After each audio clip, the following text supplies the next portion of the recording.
Okay, I'm Rick Munn. This is No Risk, No Reward Media. Very happy to be joined today by Mr. Pete North, also known as the Northern Variant. Pete is a political analyst based here in the UK. And if you want to check out his writings, his prolific writings, and his musings and his take on things, all things politics within Britain, please check out his Substack page or his ex Twitter page, the links of which will be in the description box below this video. Pete, welcome. How are you? Hello, how you doing? I'm not doing too bad, as you well know. We've been chewing the fat, actually, talking about non-political stuff before you came on, or we hit the record button. But that stuff we'll keep for another day. I want to look at the things that are happening in Britain at the minute that, let's just say, aren't really contributing to the quality of life. And I want to look at one area in particular that's a real hot potato for some people, and something that other people are embracing is this business of immigration, the borders, the small boats. We got to stop them. What are we going to do about this? What are we going to do about that? There's been a lot of talk.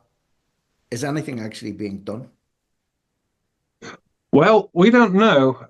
What we do know is that they're revising the statistics upward all the time, and we do know that we're not being told the truth. This is one of the things that Rupert Lowe's been campaigning on this week. He's actually turning out to be quite an effective MP, saying, it's either conspiracy or incompetence that we're not being told the nature of crime in this country. And at some point, we've just either stopped recording or stopped publishing the data about what's going on in terms of crime and immigration. And there's a sense that the data, if we had it, would tell us what we already know. I mean, I've seen footage just this week of machete gangs in Birmingham, and this is not something that we are used to seeing in the UK, but I've seen this sort of 6 or 7 times just in the last year now. This is something that would have made front page news even 10, 15 years ago, but now we're being asked to accept this as an ordinary, everyday part and parcel of living in a big city. And people are realizing that actually, no, it didn't used to be like this, and it doesn't have to be like this. And slowly we're seeing it started with Robert Jenrick's Taking Back Control report. He published some very interesting statistics about allocations of social housing and productivity of immigrants. So while the Tories promised us that we would end EU freedom of movement, we would switch to getting the best and the brightest from the entire world. What it's meant in reality is we've just had an influx of millions of people from the third world who cannot possibly contribute to the economic or social life of the country, who are a net drain, who are causing all kinds of problems. And then, we've just had a discourse over the last week or two about banning cousin marriages, and we're having to learn entire new terminology to understand the third world practices that are going on among Somalians in Liverpool and Pakistanis in Bradford. These are imported problems that we never had to think about before, and so we're having to reconfigure our society to cope with an influx of immigration that has exceeded our cultural absorptive capacity, but not just the cultural capacity, the material capacity in terms of housing. You look at the correlation between recent immigration and rent skyrocketing. Meanwhile, you've got an academic and political class in complete denial, saying, "Oh, immigration has no impact on housing." And as I just read one tweet, Jonathan Porter's, he must think immigrants live in trees just on perches somewhere. If immigration doesn't have an effect on rent. And so we're finding young people who are leaving school, leaving university, they're expecting a normal life, and it should not be an unusual thing to want your own little bedsit, your own little studio flat. This is a normal expectation of a functioning country, And yet we can't even manage that, because we're looking at, if you want a flat anywhere near where the jobs are, £1,500 a month to live in Luton. So you've got the privilege of commuting for 3 hours a day into London. Mm-hmm. This is not remotely sustainable. This is becoming an unfurling catastrophe. But the problem with it would actually be better if it was a catastrophe. But this is more a boiling frog thing, where in the space of about 10 years, we've seen a gradual tightening, an increase of costs, a stagnation of wages, and a poisoning of the economy, and a poisoning of politics. But it's happening so slowly that we notice it, but we adapt to it. But we are going to wake up in 5 or 10 years and realise that actually we have sort of Soviet era Eastern European levels of poverty in this country, where people can't get access to dentists, doctors, basic care, and I notice it, with. It wasn't even that long ago that if you took a trolley into Tesco and you had a budget of £100, that trolley would be absolutely brimming with stuff. And but these days, £100 does not buy you. Maybe it keeps you going for a month if you're savvy, if you're frugal. But for most families, £100 a week or a fortnight on groceries alone, things.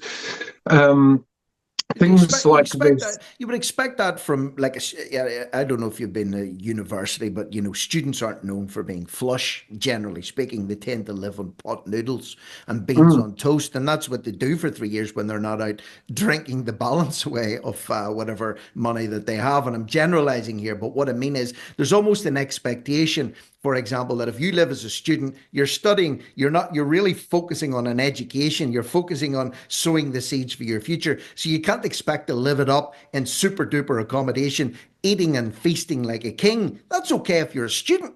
But what if you're a working man? What if you're in your 40s? What if you've got a family? What you're describing is student life. Living in a crummy bed sit for 1,500 quid a month, scrimping and saving to make the food basket last to the end of the week. That's the sort of thing, and I mean this, don't mean it with disrespect, that's the sort of thing a student has to deal with as they're coming up through their education. It's not something that you or I, as grown men or women or people listening with families, that's not the way we're supposed to exist at this point in our lives, is it? Well, yeah, I mean, you then have the likes of Miriam Cates talking about the birth rate crisis and the demographic crisis. Well, of course, people will not have kids if they're going to be bringing. People have a basic expectation to be able to give their kids an upbringing either as good as they had it or better, but they won't have kids if they're anticipating it's going to be worse. And if they're going to be living in a one-bedroom barrack box out in the sticks or in some carved-up, semi-detached micro flat, there simply isn't room. The only people who would bring children into the world in a one-bedroom bedsit are the third world imports that we're bringing in. So we've been told that demographic replacement, that's just a far right conspiracy. All right, there are conspiracies as to why it might be happening and whether it's deliberate, and there's crackpots who say it's the Jews and all that. But as a matter of statistical fact, people with ancestry in this country are gradually being displaced. First, they will become the minority, and then they will become extinct, and then Britain will become something else. And this is where you can't do as Richard Tice and Konstantin Kisin talks about British values, because British values are linked to demographics. And if you've got transient demographics where we're becoming the minority, soon those British values are defined by people with no ancestry in Britain. So we are changing the economics, the social fabric, the demographics. And so this is now becoming an existential matter, which which is why I've now joined the Homeland Party. 5 or 10 years ago, possibly not even 2 years ago, I wouldn't have looked at these people. I'd have probably crossed the street to avoid them. But when you actually look at the numbers and you actually look at the disturbing trends where you've got ethnic minorities, Hindu nationalists and Muslims fighting it out on the streets of Leicester, and next up will be Bradford or somewhere like that. And then you've got Whitechapel, where you've got Bangladeshis little tribes going to war with each other over issues that are not even anything to do with British politics. Britain as a homeland has been abolished just to become this neoliberal grazing strip where any hapless biped is welcome to come along and fill out a form, and you got housing entitlement, benefits.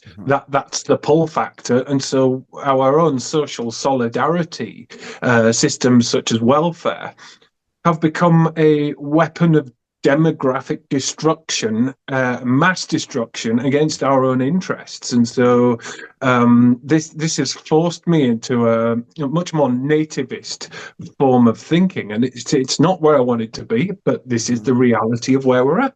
You see, the Homeland Party, you're working with them developing policies, okay? So you're putting out policies on paper. And one of the things that you've already published, okay? And by the way, I'll put links through to the Homeland Party where you can check out their website and what's been written. And I'm not affiliated with them. I'm just talking to Pete because he is affiliated with them. So that's what we're discussing today. So the party has already established its immigration and remigration policy, and we'll come to remigration in a minute. So you can see for yourself there's nothing especially extreme about Homeland. Then you go on to say here in this post, we're entirely within our rights to press for remigration or the halt on immigration. We were told we're getting the cream of the crop, but instead we're getting legions of low ability welfare cases from the third world. The data tells us they do not contribute more than they take out. This is why we don't pay taxes. Now, I'm sure a lot of people listening to me even saying those words will be recoiling in horror at this nasty rhetoric, or they believe it's nasty rhetoric coming out of my mouth. But I am in disbelief myself, and let me explain why.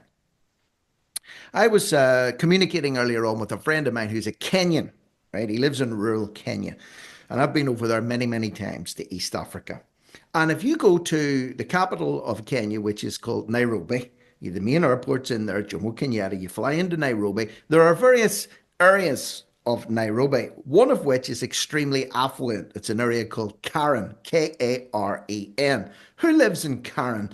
Wealthy people, bankers, a lot of white people, and a lot of Asians live in Karen. Why? Because they go there to work as part of multinational corporations that have their headquarters in Nairobi.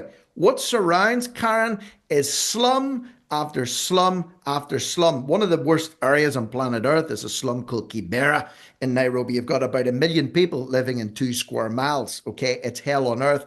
Right beside Karen. Now, if you and I decided that we wanted to move tomorrow and move to Kenya, I would say if we fit a certain criteria, they would welcome us with open arms. Okay, Pete, what are you here to do? Well, I'm going to work and I'm going to earn lots of money and I'm going to pay lots of taxes and I'll buy a house here and you'll get a cut of the taxes and so on. And I'll be injecting money into the local economy. Come on in, Mr. North. What about you, Mr. Munn? Same thing. Come on in, Mr. Munn. No problem. Now, let's say you and I got 50 of our mates together who don't work, who expect everything handed to us on a plate, and we approach the Kenya High Commission in London and say, excuse me, we would like to go to Nairobi. Why? Well, we want free houses, we want free accommodation, we want free healthcare, and we want to be prioritized over native Kenyans. Pete, what do you think they will say? Any functioning government with a brain in their head would say, catch a grip. Is this a joke? But yet here we are having this discussion because it is actually happening in Britain as we speak. Is that not lunacy? Yeah, well, this is our approach. It's just common sense, basic common sense that escapes our ruling class because they've been so propagandized and indoctrinated in liberalism to the point where their basic critical faculties have ceased to function, where they believe that any selective immigration regime is inherently racist. And so that has, and of course, once you buy into this concept of international human rights, and then you further develop that to say that material items are also rights rather than fundamental rights, right to water, right to housing, right to shelter, and all of that, then you believe also, as well as human rights, human global entitlements, and so that kind of mentality. It gets embedded in the system of our welfare systems, which are by design supposed to be national social solidarity systems based on our values and our notion of fairness and protecting people from falling down so far that they can't pick themselves up to the point where they become a net cost to society. So it's a social insurance system. But this, I mean, we call it national insurance, but it's just become this international welfare fund for any hapless biped who rocks up with their hands out. And we have lost the capacity to say no. And so it's not far right to say that this is not an infinite resource. It is by its very nature finite. There has to be an awards criteria, and we have to be able to tell foreigners no, and that we don't owe the rest of the world. And of course, we've had decades of demoralization where we've been told that the British are uniquely evil colonizers who've done great wrongs in the world, and that we should feel guilty, and that in some way we owe it to the rest of the world, and so somehow this welfare is a form of reparations to the whole world. And so that mentality, even if it did stack up, it is still a recipe for national self-immolation and self-destruction. So if you're approaching this as an existential question, and I believe looking at the demographics, this is an existential matter, you have got to start saying no. You've got to start putting limits, and you've got to start saying, third worlders who cannot integrate and cannot contribute economically, they can't come in. And the ones who are here, who are not contributing, then they have to go. And we're not saying, oh, we're going to send vans, lorries and deportation vans in the middle of the night and turf people out of their homes. We're just going to remove the incentives. We're just going to say, you don't have an entitlement to housing, you don't have an entitlement to income support or benefits, and if you can't sustain yourself, we'll quite happily pay for your airline tickets so you can go home. That's fair. It's fair to them, not least because if they're not thriving here, and they themselves are living in these miserable little boxes, never earning enough to support their families and never able to get a foothold, same as anyone else who's struggling, what's the point in them actually being here? They're not getting a better life out of it. All they're doing is diminishing the quality of the life for people who are already here.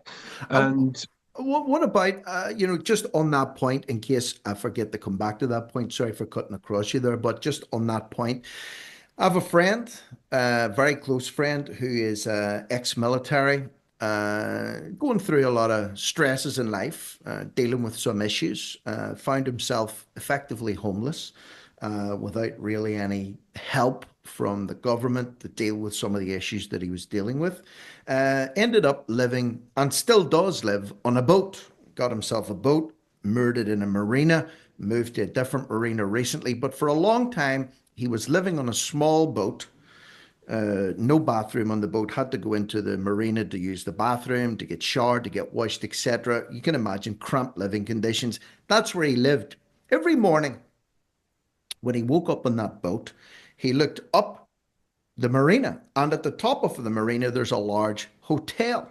That hotel is now closed to the general public. That hotel was Hmm. taken over solely for the use of people coming into the country claiming asylum, claiming, refuge, trying to claim refugee status, whatever.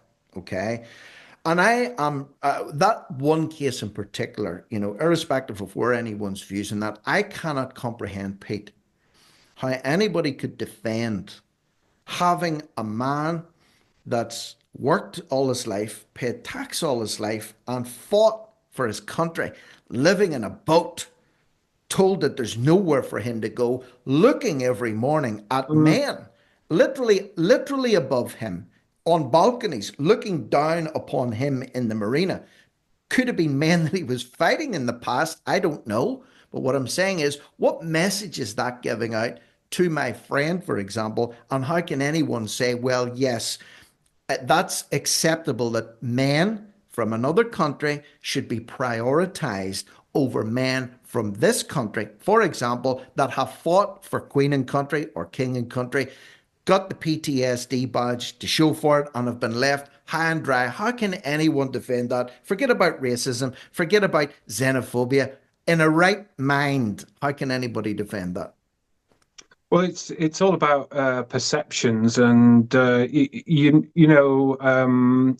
with veterans can be homeless for a lot of complex reasons, and Yeah. sometimes with complex PTSD, you'd rather be in a sleeping bag on the streets than having to put up with the bureaucracy and nightmare of trying to function in everyday life. So these are expensive cases that actually require an awful lot of resource. So I wouldn't make a direct comparison. Wouldn't say, oh, let's just get these people into hotels. I would say, these people need long-term support, caseworkers, people to acclimatize them to civilian life, and that should be well funded. Agreed. But And on that, instead, sorry, on that point as well, and that's a good point because I don't want to miss this one too. Set aside the accommodation. Set aside the accommodation. Set aside putting the people with extreme complex needs into hotels.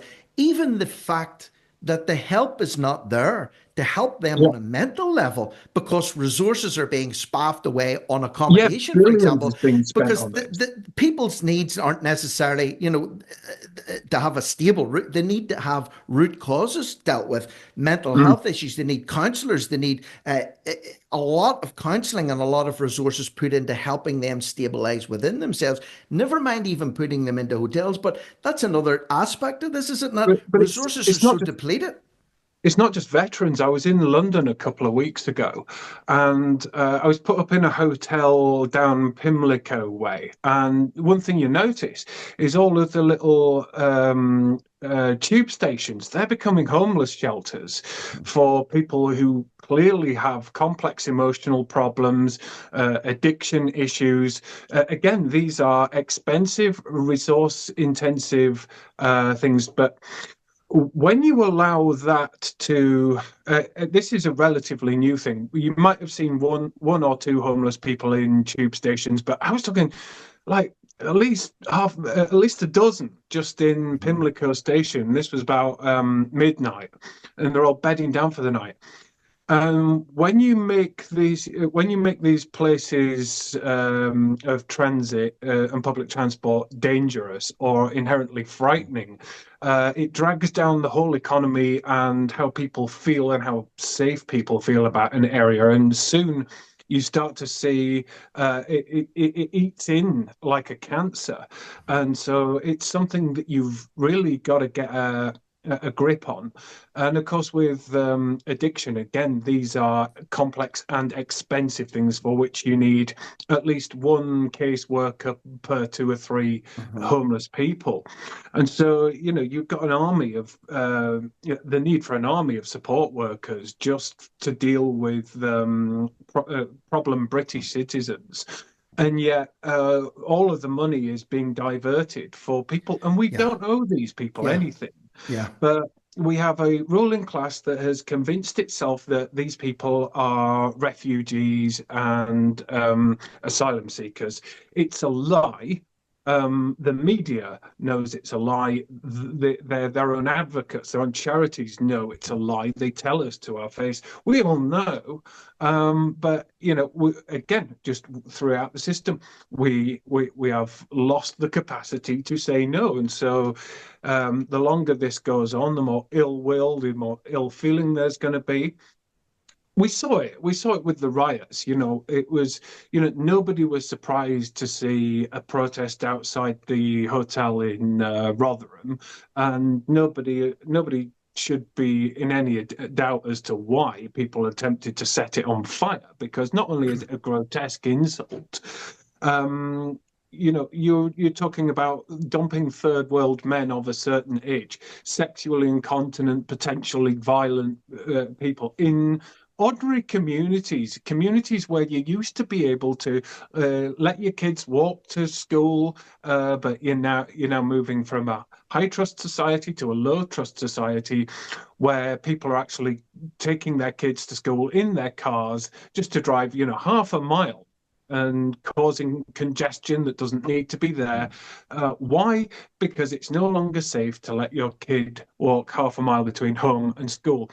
This was something we used to take for granted. When I was in primary school, I used to go home for lunch, and at the age of 8, 7 and 8, I was going by myself, not being picked up or anything. But in a city like Bradford or Leicester or Birmingham, would you let a 7 or 8-year-old girl out or boy? I wouldn't.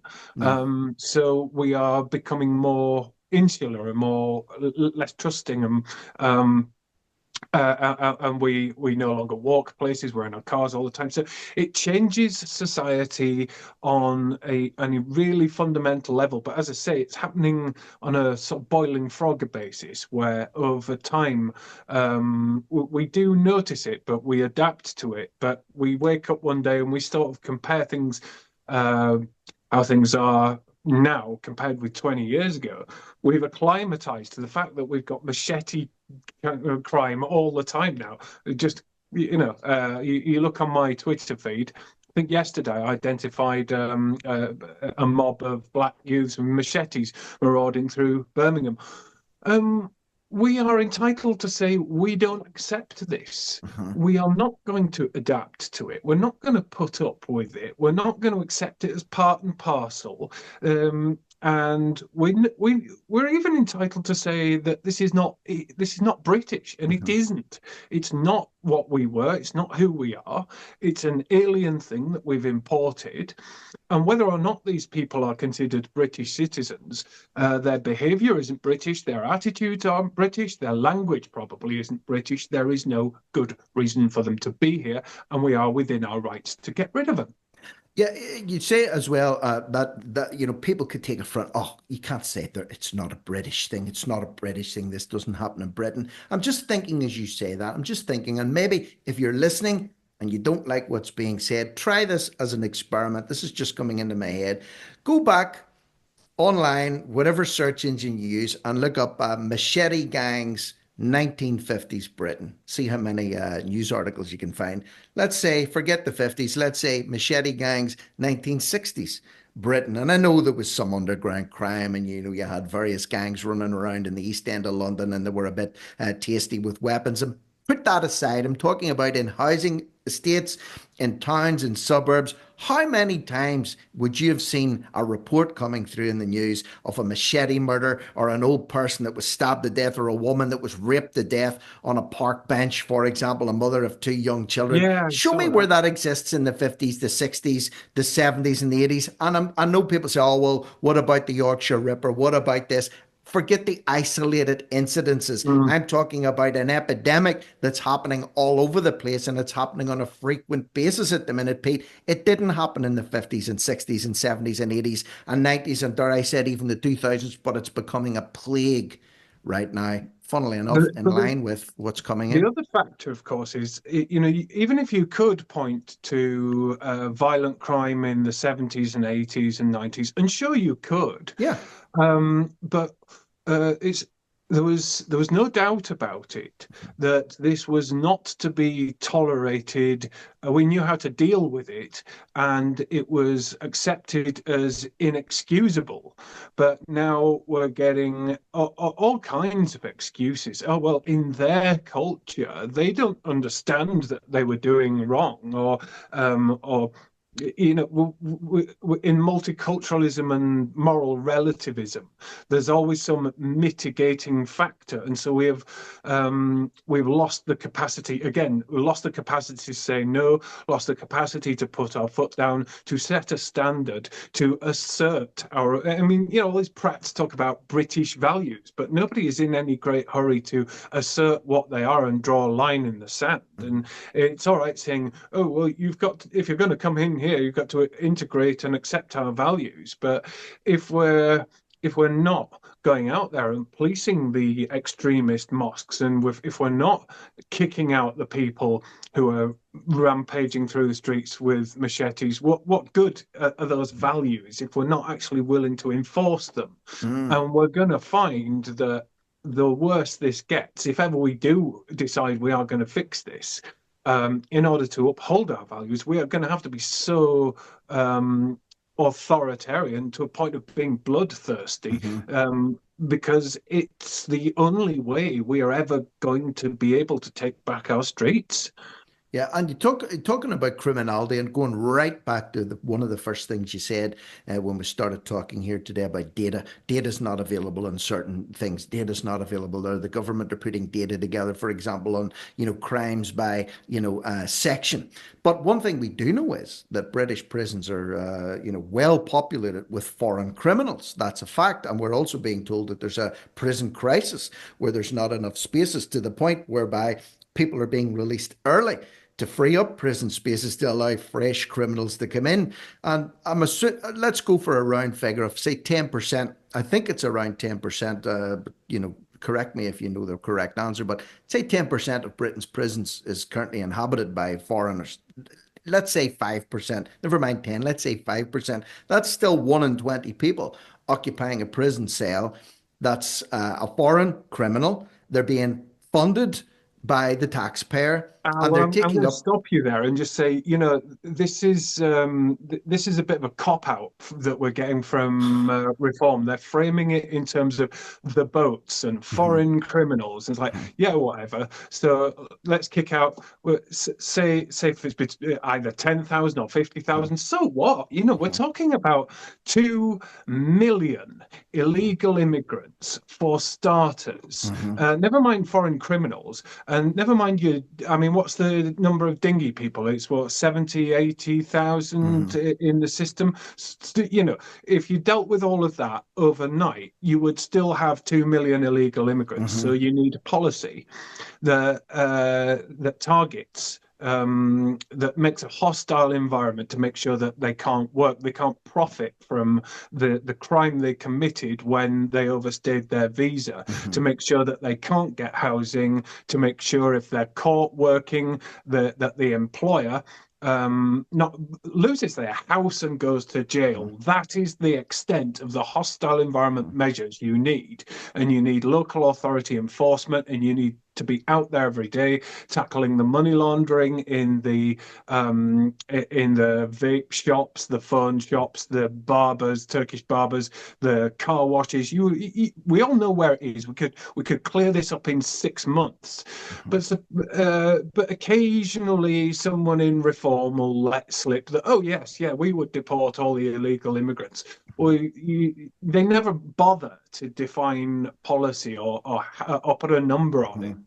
Um, and when you challenge Farage, you say, oh, no, it would be absolutely impossible to deport millions. And we're saying, well, actually, it's not. It's entirely reasonable to deport millions. If people say that Steve Laws is extreme because he said we have to deport millions. Well, actually, 2 or 3 million out of a population of what could be anywhere up to 80 million. It's not a big number. Mhm. And if we're talking about doing this over 2, 3, 4, 5 years, this is just part of normal immigration traffic. When you consider just last year alone, we imported 750,000 people. So this is not a radical policy, and we're even saying we'll go beyond that because we talk about foreign prisoners and illegal immigrants. Well, sorry. When did we ever consent to the legal immigration? When did we ever consent to turning half of downtown Liverpool into a suburb of outer Somalia? When did we consent to turning Birmingham into this multicultural hellhole? So we can, well, again, nobody's talking about sending around SS stormtroopers with vans. We're just basically saying, sorry, your housing benefits due for renewal. Where's your birth certificate that says you were born here? Oh, haven't got one? Well, that's tough shit then, isn't it? Yep. This is and this is about creating the conditions to reassert our own right to our own money, because that's what these people are. These are thieves. We are being taxed to support people who do not contribute to the social life of this country. You go to the theatre, you go to a country fair, you go to the opera, you go to a rock concert. Where are these people? Where are these Somalians? Where are these Pakistani? No, they're not part of us. They're never going to be part of us, and they're not contributing economically. Meanwhile, we've got a chancellor who's borrowing. The costs of borrowing is a hidden tax.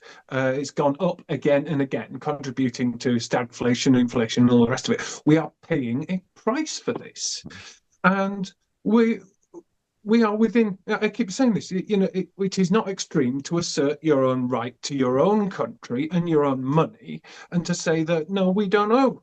There's no benefit from importing all of these social problems and the crime and the costs that go with low IQ, low ability, because whoever said well, we need to import these people because without all of these Deliveroo drivers and we didn't need them.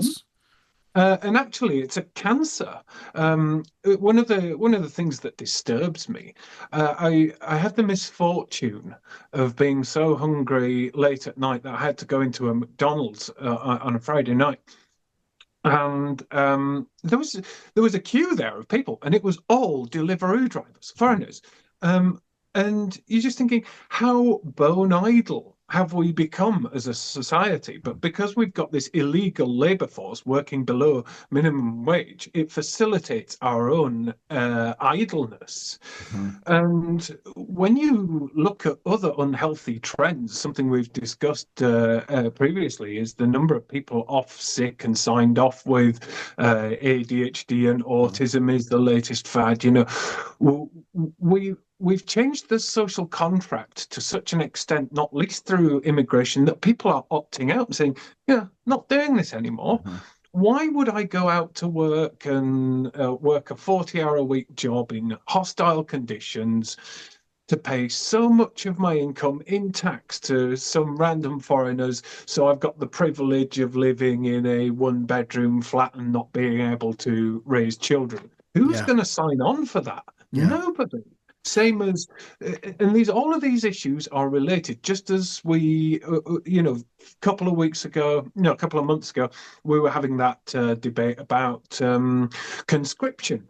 Why? Because they can't actually find enough volunteers who would fight for this regime, one that is all too happy to go with war with Russia, but a political class that absolutely, abjectly despises white working class people, who's happy to see their demographic replacement from Somalians, Eritreans, Syrians, who anybody gets priority but us. And it's not just an optics thing, it's demonstrable with the data. And the data tells us that. And it's not just far-right opportunists saying this. This is Centre for Policy Studies This is as kosher as research gets in London. These are centre-right think tanks, and it's not just even the brighter ones on the left are starting to wake up to the fact that you cannot run a country like this indefinitely, hemorrhaging money, hemorrhaging in debt. Everything is reaching a breaking point, and it's coming sooner than anyone imagines. It is, and I suppose to close this off, because there's other things that I wanted to talk to you about, but they can keep for another time because we're focusing in on Sure. this one issue, which is worth doing in my opinion. But it leads us into, again, I want to finish this off by talking a little bit about the Homeland Party. You said yourself, maybe 10 years ago, you would cross the road to avoid meeting with the types of people, and I say that in air quotes, that are in the Homeland Party. I've spoke with Kenny Smith. I've spoke with some members of the Homeland Party. Thoroughly decent individuals, have a Yeah. very, very focused vision on what they want to be. And even you were an old Tory party member. I hope you don't mind me saying that live for our I still listeners. am essentially a Well, centre-right I saw that conservative. picture we had cut up symbolically. You'd cut up your membership card, but effectively now you've nailed your colours to the Homeland Party mast as per right now. Okay. And one of Mm, the questions that was asked was someone asked you yesterday, I think it was, since you were talking about being supportive of the Homeland Party, mhm. how you felt about the quote toxic baggage that goes along with the party. And your answer in a nutshell was, well, it doesn't have any because it's a new party. And then I read on down Yeah, through indeed. what you said. And then I looked at people's comments, and people were picking this and picking that. What do people expect from a startup party? I mean, do they expect it to just appear? Do they expect it to just have every box ticked? Do they expect it not to have any issues? Do they expect it to be whiter than white, pure as the driven snow? With any group of people coming together, surely you're going to have people that disagree about issues. You're going to have nutcases there. You're going to have sane people there. You're going to have very active members of the party, and you're going to have people that sit by and do nothing and keep their mouths shut. Is that not just the case with everywhere? And as you go along, you're refining what you're about, and you're refining who is within your inner circle. Is that not just the natural flow of things whenever you do what you're doing? Well, I do find it very interesting that a lot of these comments come from Reform supporters, and of course, their messiah is Nigel Farage. Now, I'm old enough to remember the very early days when UKIP people would go to all kinds of Eurosceptic meetings, and there were left wing and Eurosceptic groups and right wing ones and sort of nondescript ones, and there was like half a dozen of them, like Campaign for Independent Britain and a Bruges group. And Nigel Farage must have shared the stage with some absolute Looney Tunes crackpots. I remember back in the early days when there was this guy on stage ranting on about the Bilderberg group and how the EU was the blueprint for the Fourth Reich, and it was Germany's attempt to finish off what Hitler started. And it just so crackpots go with fringe politics. But what I can say is everybody who's piped up, I thought that's a bit Looney Tunes. They're not necessarily Homeland members. Mhm. What I can say is, having worked with the top team on policy, we're currently working on housing policy, and we've just finished immigration and remigration. Ant Burrows is an extremely bright guy. I happen to know Alec Cave is a really smart guy, and they're so far, decent folk. I have not heard anything that set off alarm bells, and I'd be the first to blow the whistle if I had. And again, Kenny Smith has had, 20 years ago associations with the BNP. Well, who cares, so has Tommy Robinson. We've all had a past, back in Mhm. the day I was involved in UKIP. We all evolve from where we have been to where we are. And what we're trying to build is a sensible nationalist party that's going to talk primarily about policy. We're not interested in Palestine and Israel conflict. We're not going to go down rabbit holes. We're exclusively focused on Britain, policies that establish and preserve Britain as a homeland. as a party, it does exactly as it says on the tin. And I found Kenny Smith to be, he's a really intelligent guy, really funny guy, really nice guy. Um, and every Monday we have a meeting to discuss policy. And I'm a bright guy. I've been around the block. I've studied a lot of policy, and usually when it comes to these things, they do say if you're the brightest person in any room, you're probably in the wrong room. But I tend to be when it comes to these things. These are people who actually challenge me, and if I make an assertion, I can't. I have to have my wits about it. I can't make lazy assertions without the expectation of being challenged. These people will debate me, and we will have some pretty fearsome disagreements, but they are mature debates, and we negotiate sensible policy outcomes that we can all generally agree on, and we can put our disagreements, the things that we do disagree, to the side, because what we're all absolutely agreed on is the remigration and homeland policies that preference British people with British ancestry. These are what is necessary for the effective governance and preservation of the country that we love. And so I'm on board with these people, and for as long as that is the deal, I will continue to defend them.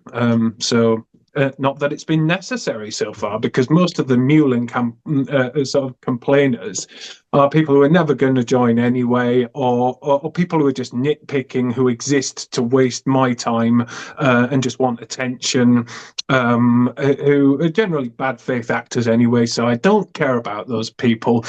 The one thing you do in politics, you don't go out like reform, like populists trying to be popular and get everybody to like you. You don't. You set out your stall. You say, this is what we believe in. And you go out and you campaign and you change people's minds and you make people see why you are right. And right now, this is the easiest sell that any politician or any political party has ever had to make, because look around you, look at the state of the country, look at the trends, look at where it's going. It's quite obviously immigration is going to be the defining issue of the next general election. And what we're saying, maybe 10 years ago, what would have been saying would have been radical, but I'm finding more and more, well, just in the last couple of days, Richard Tice and Rupert Lowe of Reform have been saying, oh, well, foreigners shouldn't have a right to housing. It's like, well, that's our policy. Robert Jenrick, he's already there. Maybe Kemi will catch up. So by the time the next election comes along, we're actually going to have to reconvene and decide if we do want to be an extreme party, what's the extra step we've got to take, because we're going to be fairly pedestrian, middle of the road by the time the next election comes. And 10 years down the line, where our position will be the default centre-right position, and people will wonder why it was ever any different.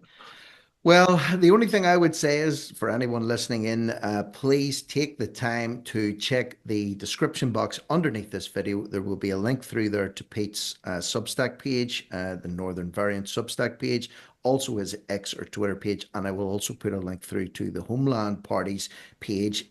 Go and check it out. And you don't have to like what he says. You don't even have to like him. You don't have to like me either, but at least have an ear to hear what's being said, and then make an adult decision after that. Well, that's not for me. Well, then go somewhere that is for you. It's real simple. It's real simple, but give them some time, see what they have to say. And like I said, if it's your sort of thing, maybe it's something you can align with. If it's not, then avoid it, like the proverbial plague. Real simple, isn't it?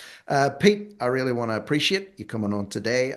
We've went a little bit over time, but I make no apologies for that. I only apologize for holding you back a little bit longer than maybe you anticipated. So this is Rick Munn. That's Pete North. This is No Risk, No Reward Media. And for now, it is me, over and out.